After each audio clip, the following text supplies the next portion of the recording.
The first name what we came up with was the Love Box. And we went with Love Box for a few days, and then we decided, Love Box kind of could get the wrong impression. Might be selling something more like prostitution or something like that. And so we decided to scrap that name, and we went with Baked.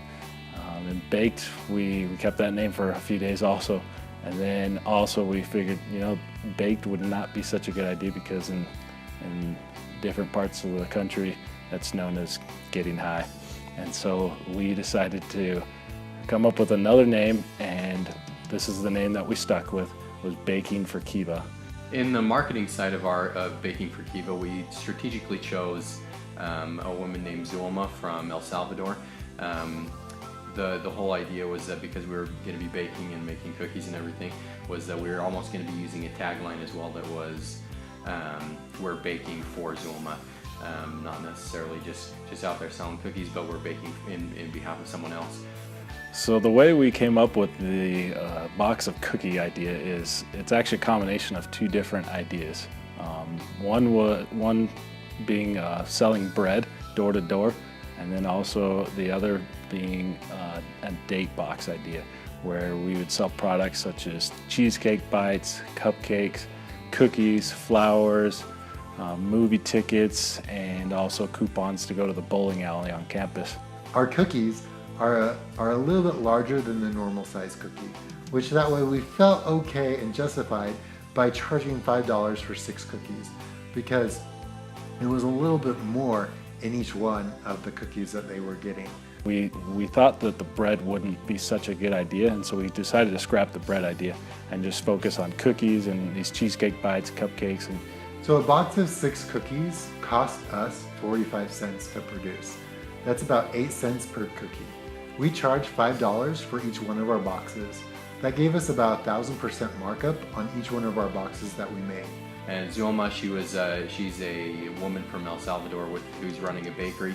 And so basically what we did is we used her story to kind of push to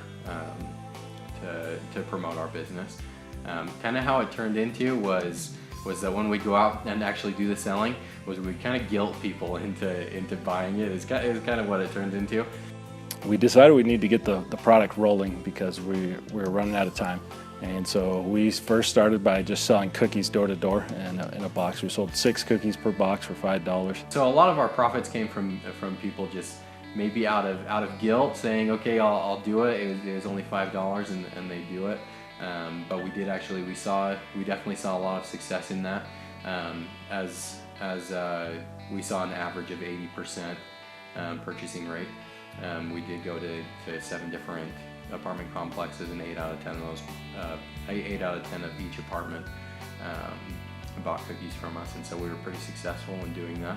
These were just selling like hotcakes, and we didn't actually have time to go and make the cheesecake bites or the cupcakes or buy flowers and do these movie tickets and things like that. And so we decided to just kind of scrap all those ideas and just go with selling cookies. We found that the bake time was actually one of our biggest bottlenecks. We didn't have a big enough oven or enough space. We could put 6 cookies on each one of our pans that we had, and we decided that either we could A, buy a bigger cookie sheet, or B, buy a newer oven, which, we decided to go with a cheaper version and just buy larger pans. When we bought these pans, we were able to decrease per cookie minute time from 2 minutes to 52 seconds per cookie. So this was a 60% increase because of just choosing larger pans that we could fit in the oven. Our regular could fit 6 cookies, and our new ones could fit 15 cookies at a time. As far as all of the other marketing that we did, other than door-to-door sales, we also developed flyers. We worked a little bit in social media. We had a Gmail account for orders. If people wanted to order if people wanted to make orders of our cheesecake bites or of if we had flour promotions or cupcakes, we would have an order form for them. And then we actually developed a separate phone number that people would be able to call and be able to reach all of us through our Google account.